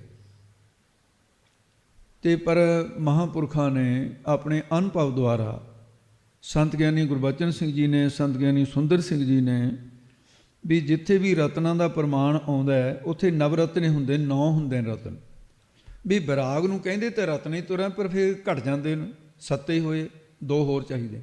ਉਹਨਾਂ ਫਿਰ ਮੰਦ ਬੈਰਾਗ ਅਤੇ ਕਾਰਨ ਬੈਰਾਗ। ਅਤੇ ਬੈਰਾਗ ਦੀਆਂ ਕਿਸਮਾਂ ਅਤੇ ਬੈਰਾਗ ਦੇ ਸਾਰੀ ਵਿਚਾਰ ਇਹ ਅੱਗੇ ਚੱਲ ਕੇ ਆ ਜਾਣੀ ਆ ਤੁਹਾਨੂੰ ਸਾਰੀ। ਅੱਜ ਇੱਥੇ ਬੈਰਾਗ ਦੀ ਗੱਲ ਨਹੀਂ, ਕਿਤੇ ਕਦੇ ਕੋਈ ਗੱਲ ਖੁੱਲ੍ਹ ਜਾਂਦੀ ਹੈ, ਕਦੇ ਕੋਈ ਖੁੱਲ੍ਹ ਜਾਂਦੀ ਹੈ। ਅਤੇ ਬੈਰਾਗ ਦੇ ਅਖਰੀ ਜਿਹੜੇ ਅਰਥ ਨੇ ਉਹਦੇ ਵਿੱਚੋਂ ਕੀ ਅਰਥ ਕੀ ਨਿਕਲਦਾ? ਬੈ ਜਮਾ ਰਾਗ, ਬੈਰਾਗ। ਬੈ ਦਾ ਅਰਥ ਕੀ ਹੈ? ਬੈ ਦਾ ਅਰਥ ਹੈ ਤਿਆਗ। ਜਿਵੇਂ ਕਿਸੇ ਨੇ ਜ਼ਮੀਨ ਗਹਿਣੇ ਕਰ ਦਿੱਤੀ, ਮਕਾਨ ਗਹਿਣੇ ਕਰ ਦਿੱਤਾ। 2 ਤਰ੍ਹਾਂ ਕਰਕੇ ਚੀਜ਼ ਵੇਚੀ ਜਾਂਦੀ ਹੈ। ਲੋੜ ਪੈ ਗਈ, ਮਕਾਨ ਗਹਿਣੇ ਕਰ ਦਿੱਤਾ। ਜਦੋਂ ਪੈਸੇ ਕੋਲ ਹੋ ਗਏ, ਜਦੋਂ ਮਰਜ਼ੀ ਛਡਾ ਲਵੇ, ਕਿਉਂਕਿ ਗਹਿਣੇ ਕੀਤਾ। ਜੇ ਬੈ ਕਰ ਦਿੱਤਾ ਤੇ ਮੁੜ ਕੇ ਫੇਰ ਨਹੀਂ ਛਡਾ ਸਕਦਾ। ਬੈ ਕਰਨ ਦਾ ਮਤਲਬ ਹੈ ਵੀ ਸੰਪੂਰਨ ਤਿਆਗ। ਰਾਗ ਦਾ ਅਰਥ ਹੈ ਪ੍ਰੇਮ। ਕਾਹਦਾ ਪ੍ਰੇਮ? ਸੰਸਾਰ ਦੇ ਪੁੱਤਰਾਂ ਧੀਆਂ, ਮਾਇਆ, ਵਿਸ਼ੇ ਵਿਕਾਰਾਂ ਦਾ, ਪਦਾਰਥਾਂ ਦਾ ਜਿਹੜਾ ਰਾਗ ਹੈ, ਇਹਦਾ ਸੰਪੂਰਨ ਵੈ ਕਹੀਏ ਤਿਆਗ, ਉਹਨੂੰ ਕਹਿੰਦੇ ਬੈਰਾਗ। ਬ੍ਰਹਮ ਲੋਕ ਲੋ ਭੋਗ ਜੋ ਚਹੈ ਸਭਨ ਕੋ ਤਿਆਗ। ਭੇਦ ਅਰਥ ਗਿਆਤਾ ਮਨ ਕਹਿਤ ਤਾਹੇ ਬੈਰਾਗ। ਇਹ ਬੈਰਾਗ ਦੇ ਸ਼ਬਦ ਜਿਹੜੇ ਨੇ ਬੈਰਾਗ ਸਤਕ ਦੇ ਵਿੱਚ ਜਿਵੇਂ ਆਉਂਦੇ ਇੱਥੇ ਵਿਚਾਰ ਸਾਗਰ ਦੇ ਪਹਿਲੇ ਤਰੰਗ 'ਚ ਆ ਜਾਂਦਾ ਇਹ। ਅਧਿਆਤਮ ਪ੍ਰਕਾਸ਼ ਦੇ ਵਿੱਚ ਵੀ ਬ੍ਰਹਮਾ ਇੰਦਰ ਆਦਿ ਲੋ ਹੋਤ ਜੋ ਦੇ ਤਿਰ ਭੋਗ। ਕਾਕ ਸਮਟ ਜੇਗ ਨੇ ਬੀਤ ਰਾਗ ਤੇ ਲੋਕ, ਉਹਨੂੰ ਬੈਰਾਗ ਕਹਿੰਦੇ।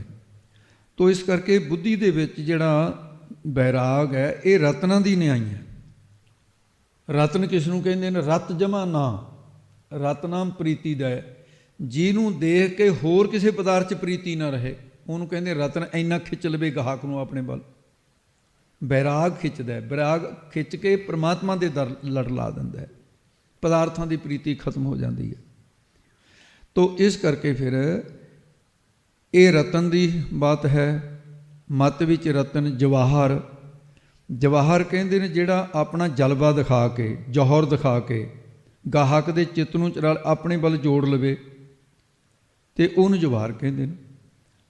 ਤੇ ਮਾਣਕ ਜਿਹੜਾ ਮਾਣ ਦੀ ਕਨਾਤ ਕਰ ਦੇਵੇ, ਰੋਕ ਦੇਵੇ। ਸਰਵਣ ਮੰਨਣ ਅਧਿਆਸਨ ਕਰਨਾ, ਇਹ ਹੈ ਸੰਕੇਤੀ ਅਰਥ। ਤੇ ਰਤਨ ਗੁਰੂ ਦਾ ਸ਼ਬਦ ਹੈ। ਗੁਰ ਕਾ ਸ਼ਬਦ ਰਤਨ ਹੈ, ਹੀਰੇ ਜਿਤ ਜੜਾਓ।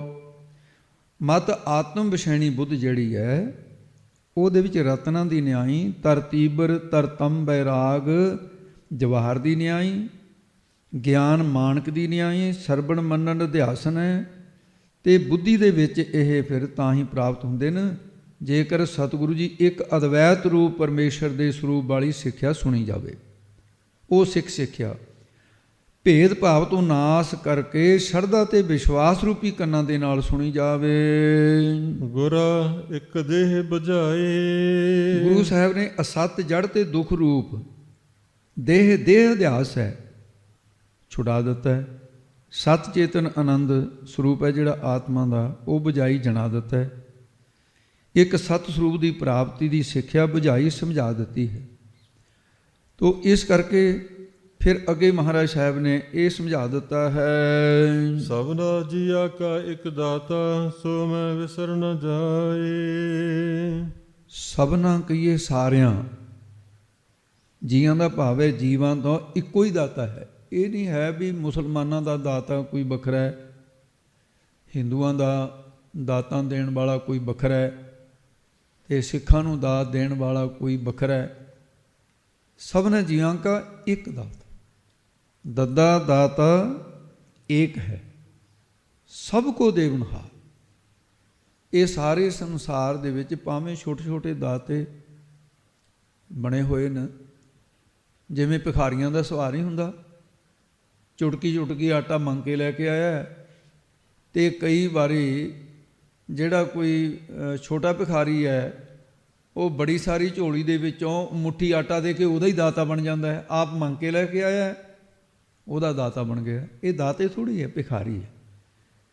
ਮਹਾਰਾਜ ਸਾਹਿਬ ਨੇ ਕਿਹਾ ਜਗਤ ਭਿਖਾਰੀ ਫਿਰਤ ਹੈ, ਸਭ ਕੋ ਦਾਤਾ ਰਾਮ। ਤੇ ਇੱਥੇ ਤਾਂ ਇਹੋ ਜਿਹੀਆਂ ਸਾਖੀਆਂ ਆਉਂਦੀਆਂ ਨੇ ਇਤਿਹਾਸ ਦੇ ਵਿੱਚ, ਗੁਰਬਾਣੀ ਦੇ ਵਿੱਚ ਦ੍ਰਿਸ਼ਟਾਂਤ ਪ੍ਰਮਾਣ, ਕਿ ਜਦੋਂ ਇਹ ਗੱਲ ਸਮਝ ਆ ਗਈ, ਉਹ ਵੱਡੇ ਵੱਡੇ ਦੇਵਤੇ ਬਰਮਾ ਵਰਗਿਆਂ ਦਾ, ਸ਼ਿਵ ਜੀ ਵਰਗਿਆਂ ਦਾ ਕੋਈ ਪਰਵਾਹ ਨਹੀਂ ਕਰਦਾ। ਉਹਨਾਂ ਨੂੰ ਪੁੱਛਦਾ ਵੀ ਤੁਸੀਂ ਕੀ ਦੇ ਸਕਦੇ ਹੋ, ਮੇਰੇ ਕਰਮਾਂ ਅਨੁਸਾਰ ਦਓਗੇ ਜਾਂ ਕੋਲੋਂ ਦਓਗੇ। ਇੱਕ ਭਗਤ ਨੇ ਸਵਾਲ ਕੀਤਾ ਸੀ। ਬਰਮਾ ਵੀ ਲਾਜਵਾਬ ਹੋ ਗਿਆ ਸੀ, ਤੇ ਵਿਸ਼ਨੂੰ ਜੀ ਵੀ ਲਾਜਵਾਬ ਹੋ ਗਏ ਸੀ, ਨਾਰਦ ਵੀ ਲਾਜਵਾਬ ਹੋ ਗਿਆ ਸੀ, ਤੇ ਬ੍ਰਹਮਾ, ਸ਼ਿਵ ਤੇ ਭਗਵਾਨ ਵਿਸ਼ਨੂੰ ਤੇ ਨਾਰਦ, ਉਹਨੇ ਇੱਕੋ ਹੀ ਸਵਾਲ ਰੱਖਿਆ ਸੀ। ਕਹਿੰਦਾ ਮੈਨੂੰ ਦੇਣ ਵਾਸਤੇ ਆਏ ਹੋ, ਮੈਨੂੰ ਦੱਸੋ ਵੀ ਮੇਰੇ ਕਰਮਾਂ ਦੇ ਵਿੱਚੋਂ ਦਓਗੇ ਕਿ ਤਾਂ ਆਪਣੇ ਕੋਲੋਂ ਦਓਗੇ। ਉਹ ਕਹਿੰਦੇ ਅਸੀਂ ਆਪਣੇ ਕੋਲੋਂ ਤਾਂ ਦੇ ਹੀ ਨਹੀਂ ਸਕਦੇ, ਤੇਰੇ ਕਰਮਾਂ ਦਾ ਦੇਵਾਂਗੇ। ਕਹਿੰਦਾ ਫਿਰ ਮੇਰੇ ਜਿਹੜੇ ਕਰਮਾਂ ਦੀ ਉਹ ਤਾਂ ਮੈਨੂੰ ਆਪਣੇ ਆਪ ਮਿਲ ਜਾਣੀ ਹੈ, ਫਿਰ ਤੁਸੀਂ ਕੀ ਦਾਤੇ ਕੀ ਹੋਏ। ਉਹ ਕਹਿੰਦੇ ਵੀ ਜਿਹੜਾ ਤੈਨੂੰ ਅਗਲੇ ਜਨਮ 'ਚ ਮਿਲਣਾ ਹੈ ਉਹ ਤੈਨੂੰ ਹੁਣ ਦੇ ਦਾਂਗੇ, ਬਸ ਇੰਨੇ ਹੀ ਕਰ ਸਕਦੇ ਹਾਂ ਅਸੀਂ। ਉਹ ਕਹਿੰਦਾ ਨਹੀਂ, ਮੈਨੂੰ ਲੋੜ ਨਹੀਂ ਹੈ। ਦੱਦਾ ਦਾਤਾ ਏਕ ਹੈ, ਸਭਨਾ ਜੀਆਂ ਕਾ ਇੱਕ ਦਾਤਾ।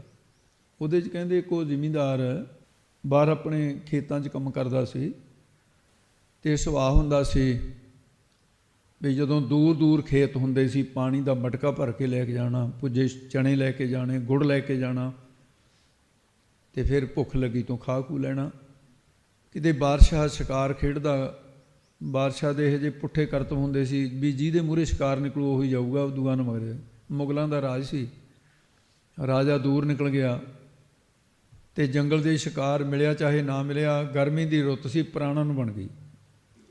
ਉਹਨੇ ਦੇਖਿਆ ਵੀ ਹੁਣ ਤਾਂ ਮਰਨ ਵਾਲੀ ਉਹ ਗੱਲ ਹੋ ਗਈ ਹੈ, ਜੇ ਪਾਣੀ ਮਿਲ ਜਾਏ। ਪਾਣੀ ਖੋਜਣ ਲੱਗਾ, ਜ਼ਿਮੀਂਦਾਰ ਨਜ਼ਰ ਆਇਆ, ਬੁੱਲ ਸੁੱਕੇ ਪਏ ਨੂੰ ਕਿਹਾ ਵੀ ਪਾਣੀ ਕੰਨੀ ਦੇ ਪਿਆਸਾ ਮਰਦਾ ਜਾ ਰਿਹਾ ਮੈਂ।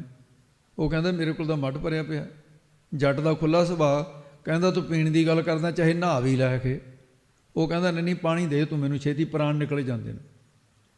ਪਾਣੀ ਪੀਤਾ, ਹੋਸ਼ ਬਾਸ਼ ਠੀਕ ਹੋਏ ਤੇ ਕਹਿਣ ਲੱਗਾ ਵੀ ਜੇ ਭੁੱਖ ਲੱਗੀ ਆ ਤਾਂ ਕੁਛ ਮੇਰੇ ਕੋਲ ਛੋਲੇ ਵੀ, ਕਹਿੰਦਾ ਉਹ ਵੀ ਦੇ। ਮੁੱਠੀ ਛੋਲਿਆਂ ਦੀ ਚੱਬੀ, ਗੁੜ ਖਾਧਾ। ਉਹਨੂੰ ਕਹਿੰਦਾ ਜ਼ਿਮੀਂਦਾਰਾ ਵੀ ਮੈਂ ਸਲਤਨਤ ਦਾ ਬਾਦਸ਼ਾਹ, ਰਾਜਾ ਹੈ ਮੈਂ। ਉਹਨੇ ਕਦੇ ਦੇਖਿਆ ਨਹੀਂ ਸੀ ਰਾਜਾ ਕਿਹਾ ਜਾਂਦਾ, ਘਰ ਤੋਂ ਖੇਤ, ਖੇਤ ਤੋਂ ਘਰ। ਉਹ ਕਹਿੰਦਾ ਵੀ ਠੀਕ ਹੈ ਵੀ ਰਾਜਾ ਹੋਏਗਾ, ਆਪਣੇ ਥਾਂ 'ਤੇ ਆਵੇ, ਅਸੀਂ ਤਾਂ ਘਾਈਆਂ ਦੇ ਪੁੱਤਾਂ ਨੇ ਤਾਂ ਘਾਹ ਹੀ ਖੋਤਣਾ। ਉਹ ਕਹਿੰਦਾ ਨਹੀਂ, ਤੈਨੂੰ ਕਿਤੇ ਲੋੜ ਪੈ ਗਈ, ਕਹਿੰਦਾ ਤੂੰ ਮੇਰੇ ਪ੍ਰਾਣ ਬਚਾਏ ਨਾ, ਆ ਲੈ ਮੈਂ ਤੈਨੂੰ ਹਸਤਾਖਰ ਲਿਖ ਕੇ ਦੇਤਾ, ਇਹ ਦਿਖਾ ਕੇ, ਮੇਰੇ ਮੂੰਹ ਤਾਂ ਵੜਨ ਨਹੀਂ ਦਿੰਦੇ ਕਿਸੇ ਨੂੰ, ਤੂੰ ਮੇਰੇ ਤੱਕ ਪਹੁੰਚ ਜਾ। ਕਹਿੰਦਾ ਜੀ ਠੀਕ। ਆਇਆ ਘਰ ਵਾਲੀ ਨੂੰ ਆ ਕੇ ਕਹਿੰਦਾ, ਘਰ ਵਾਲੀ ਬੜੇ ਕੱਬੇ ਜਿਹੇ ਸੁਭਾਅ ਦੀ ਸੀ, ਕਹਿੰਦਾ ਅੱਜ ਤਾਂ ਮੇਰੀ ਕੁਦਰਤੀ ਉਹ ਰਾਜੇ ਨਾਲ ਮੁਲਾਕਾਤ ਹੋ ਗਈ। ਕਹਿੰਦੇ ਕਿਉਂ ਐਵੇਂ ਝੂਠ ਮਾਰਦਾ, ਤੇਰੀ ਮੁਲਾਕਾਤਾਂ ਪਿੰਡ ਦੇ ਚੌਧੀਆਂ ਤੱਕ ਨਹੀਂ ਹੈ, ਕੰਮ ਦੇ ਵਿੱਚ ਰੁੱਝਿਆ ਰਹਿਣਾ, ਤੈਨੂੰ ਹੋ ਗਈ ਕਿ ਰਾਜੇ ਨੂੰ ਤੇ। ਕਹਿੰਦਾ ਰਾਜਾ ਤਾਂ ਮਿੱਤਰ ਬਣ ਗਿਆ ਮੇਰਾ। ਕਹਿੰਦੀ ਲੈ ਰਾਜੇ ਨੂੰ ਤੇਰੇ ਬਿਨਾਂ ਕੋਈ ਮਿੱਤਰ ਹੀ ਨਹੀਂ ਲੱਭਿਆ। ਕਹਿੰਦਾ ਕੌਲੀਆ, ਆਹ ਲਿਖ ਕੇ ਦਿੱਤਾ ਉਹਨੇ ਮੈਨੂੰ। ਕੀ ਲਿਖਿਆ ਹੈ? ਕਹਿੰਦਾ ਜੇ ਲੋੜ ਪੈ ਗਈ ਕੋਈ। ਕਹਿੰਦੀ ਐਦੋਂ ਵੱਧ ਲੋੜ ਕੀ ਹੋਊਗੀ, ਮਰੇ ਜਾਂਦੇ ਆ। ਕਹਿੰਦੀ ਜਾ ਤੂੰ ਜਾ ਕੇ ਉੱਥੇ। ਕਹਿੰਦਾ ਠੀਕ। ਕਹਿੰਦਾ ਕੱਪੜੇ ਧੋ ਦੇ। ਕੱਪੜੇ ਧੋ ਕੇ ਪ੍ਰੈਸ ਕਰ ਤੇ ਪਾ ਕੇ ਜਦੋਂ ਗਿਆ, ਦਰਬਾਨਚੀਆਂ ਰੋਕ ਲਿਆ, ਕਹਿੰਦਾ ਤੂੰ ਕਿੱਧਰ ਨੂੰ ਜਾਣਾ? ਕਹਿੰਦਾ ਰਾਜਾ ਸਾਹਿਬ ਨੂੰ ਮਿਲਣਾ ਹੈ। ਕਹਿੰਦੇ ਨਾ ਨਾ, ਤੇਰੇ ਵਰਗੇ ਤੂੰ ਕੀ ਲੱਗਦਾ ਰਾਜਾ ਕਿਉਂ? ਉਹ ਲਾਗੇ ਪੁੱਛ ਗਿੱਛ ਕਰਨ। ਕਹਿੰਦਾ ਵੀ ਆਹ ਮੈਨੂੰ ਲਿਖ ਕੇ ਦਿੱਤਾ ਸੀ। ਜਦ ਦੇਖਿਆ ਉਹ ਕਹਿੰਦੇ ਆਓ ਜੀ ਆਓ ਜੀ, ਮੂਹਰੇ ਮੂਹਰੇ ਭੱਜੇ ਫਿਰਨਾ, ਇੱਧਰ ਹੋ ਜਾਓ ਜੀ ਇੱਧਰ ਹੋ ਜਾਓ। ਉੱਥੇ ਲਿਖਿਆ ਵੀ ਇਸ ਨੂੰ ਦੇਖਦੇ ਤੁਰੰਤ ਮੇਰੇ ਕੋਲ ਆਇਆ, ਮੈਂ ਕਿਤੇ ਵੀ ਹਾਂ। ਉਹਨੇ ਕਿਹਾ ਇਹ ਤਾਂ ਬਹੁਤ ਖਾਸ ਬੰਦਾ ਹੈ। ਉਹ ਰਾਜਾ ਕਿਤੇ ਉਸ ਵੇਲੇ ਨਮਾਜ਼ ਪੜ੍ਹਦਾ ਸੀ। ਹੁਣ ਨਮਾਜ਼ ਪੜ੍ਹਨ ਵਾਲਿਆਂ ਨੂੰ ਕਦੇ ਤਾਂ ਹੱਥ ਐਂ ਕਰਦੇ ਵੀ ਰੱਬਾ ਮੈਨੂੰ ਦੇ, ਤੇ ਕਦੇ ਲੰਮੇ, ਕਦੇ ਗੋਡਣ ਭਾਰ, ਇਹ ਕਈ ਕੁਛ ਕਰਦੇ ਆ।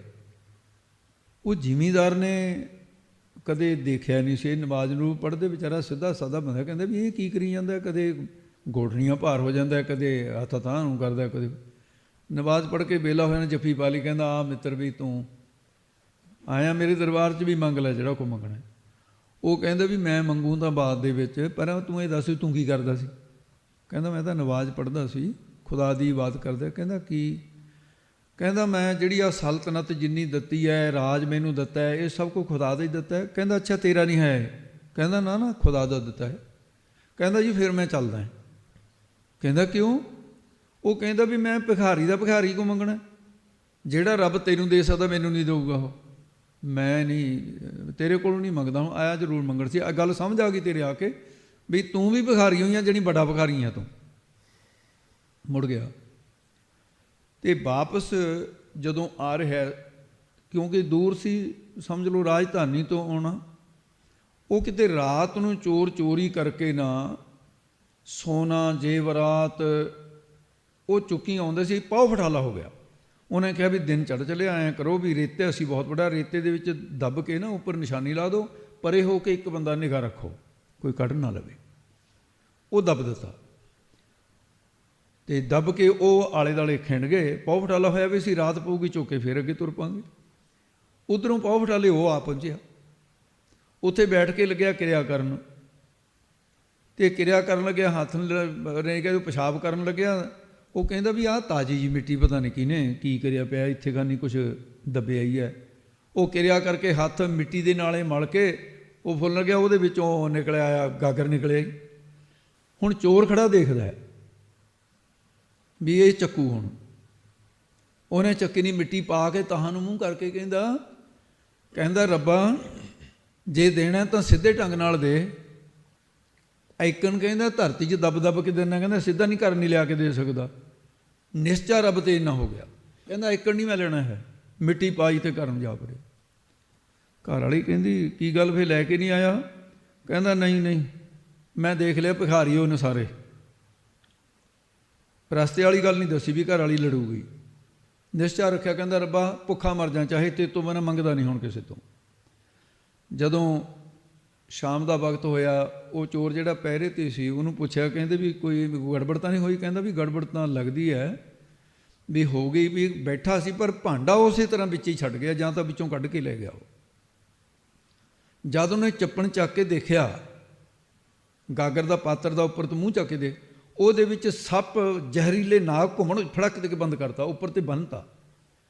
ਕਹਿੰਦੇ ਵੀ ਕੋਈ ਜਾਦੂਗਰ ਹੈ ਤੂੰ। ਕਹਿੰਦੇ ਪਿੱਛਾ ਕੀਤਾ? ਵੀ ਕਿੱਥੋਂ? ਕਹਿੰਦਾ ਹਾਂ ਪਿੱਛਾ ਮੈਂ ਕੀਤਾ, ਵੀ ਉਹ ਘਰ ਵਾਲਾ, ਮੈਂ ਘਰ ਦੀ ਨਿਸ਼ਾਨੀ ਦੇਖਿਆ ਵੀ ਜੇ ਚੱਕ ਕੇ ਵੀ ਲੈ ਗਿਆ ਘਰ ਪਾੜ ਕੇ ਲੈ ਆਵਾਂਗੇ, ਚੋਰਾਂ ਦਾ ਮਤਲਬ ਇਹ ਸੀ। ਤੇ ਉਹ ਦਗੜ ਦਗੜ ਕਰਦੇ ਕੋਠੇ ਦੇ ਉੱਤੇ ਚੜ੍ਹ ਗਏ। ਹੁਣ ਕੋਠੇ ਦੀਆਂ ਛੱਤਾਂ ਕਾਠ ਦੀਆਂ ਹੁੰਦੀਆਂ ਸੀ, ਕੜੀਆਂ ਹੁੰਦੀਆਂ ਸੀ, ਸ਼ਤੀਰ ਬਾਲੇ ਹੁੰਦੇ ਸੀ, ਤੇ ਲੈਂਟਰ ਵੀ, ਬਲਕਿ ਜੇ ਉੱਪਰ ਕੋਈ ਬੰਦਾ ਘੁੰਮਦਾ ਹੋਵੇ ਹੇਠਾਂ ਆਵਾਜ਼ ਆ ਜਾਂਦੀ ਹੈ। ਤੇ ਘਰ ਵਾਲੀ ਕਹਿੰਦੀ ਜੀ ਚੋਰ ਆ ਗਏ। ਕਹਿੰਦਾ ਕਮਲੀ ਨਾ ਹੋਏ ਕਿਸੇ ਥਾਂ ਦੀ। ਚੋਰਾਂ ਨੂੰ ਕਹਿੰਦਾ ਕੀ ਲੱਭ ਜੂ, ਆਪਾਂ ਨੂੰ ਦਿਨੇ ਨਹੀਂ ਕੁਛ ਮਿਲਦਾ, ਇੱਥੇ ਰਾਤ ਨੂੰ ਲੱਭ ਲੈਣਗੇ ਇਹ। ਉਹ ਕਹਿੰਦੀ ਹੁਣ ਤਾਂ ਕਹਿੰਦੀ ਕੁਛ ਗੜਬੜ ਜ਼ਿਆਦਾ ਹੋ ਗਈ। ਕੀ ਹੋ ਰਿਹਾ? ਕਹਿੰਦੀ ਜੀ ਛੱਤ ਪਾੜ ਰਹੇ ਨੇ। ਕਹਿੰਦਾ ਕਮਲੀਏ ਚੁੱਪ ਕਰਕੇ ਬਹਿ ਜਾ। ਜਦੋਂ ਰੱਬ ਦਿੰਦਾ ਛੱਤ ਪਾੜ ਕੇ ਦਿੰਦਾ ਹੁੰਦਾ। ਉਹ ਜਦੋਂ ਛੱਤ ਪਾੜੀ ਆਪਣੀ ਜਾਨ ਦੇ ਵਿੱਚ, ਤਾਂ ਉਹਨਾਂ ਨੇ ਕਿਹਾ ਵੀ ਇਹ ਸੱਪ ਠੂਹੇ ਸਿੱਟਦੇ ਆ। ਉਹ ਉੱਪਰ ਤੇ ਸੱਪ ਠੂਹੇ, ਉਹਨਾਂ ਨੂੰ ਸੱਪ ਠੂਹੇ ਲੱਗ ਰਹੇ ਨੇ। ਉਹ ਹੇਠਾਂ ਚਾਂਦੀ ਜੇਵਰਾਤ ਢੇਰ ਲੱਗਿਆ।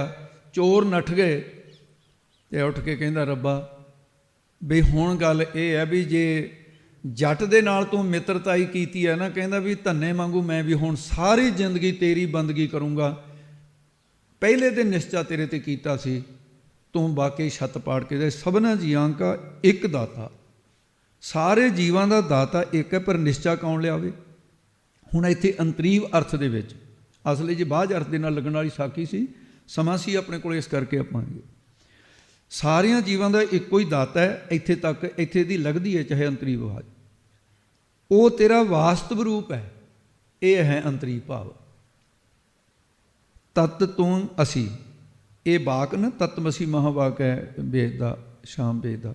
ਇਹਦਾ ਅਭਿਆਸ ਕਰ। ਸੋ ਕੀਏ ਉਹ ਮੈਨੂੰ ਕਦੇ ਵੀ ਭੁੱਲੇ ਨਾ।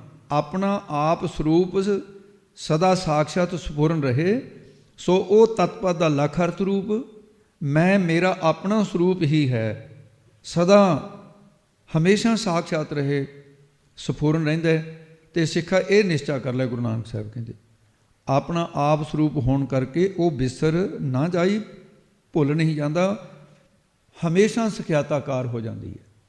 ਇਹ ਆਤਮ ਤੀਰਥ ਤੇ ਇਸ਼ਨਾਨ ਕਰਨ ਦਾ ਮਹਾਤਮ ਮਹਾਰਾਜ ਸਾਹਿਬ ਨੇ ਦੱਸਿਆ।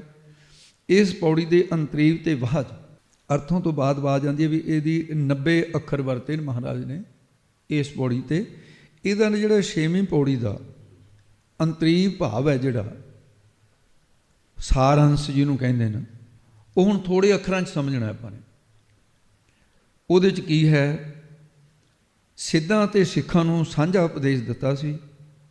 ਤੀਰਥਾਂ 'ਤੇ ਇਸ਼ਨਾਨ ਤਾਂ ਕਰੀਏ ਜੇ ਭਾਣਾ ਮੰਨੀਏ। ਜੇ ਰੱਬ ਦਾ ਹੁਕਮ ਹੀ ਨਹੀਂ ਮੰਨਣਾ ਤਾਂ ਤੀਰਥਾਂ 'ਤੇ ਇਸ਼ਨਾਨ ਕਰਨ ਦਾ ਵੀ ਕੋਈ ਫਾਇਦਾ ਨਹੀਂ।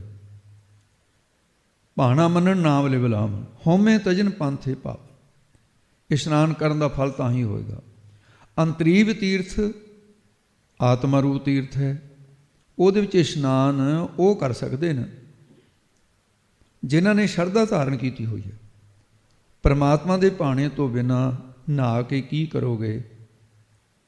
ਜਿੰਨੀ ਸ੍ਰਿਸ਼ਟੀ ਪੈਦਾ ਕੀਤੀ ਹੋਈ ਹੈ ਜਾਂ ਦਿਸ ਰਹੀ ਹੈ, ਬਿਨਾਂ ਕਰਮਾਂ ਤੋਂ ਕਿਸੇ ਨੂੰ ਕੁਝ ਵੀ ਨਹੀਂ ਮਿਲਦਾ।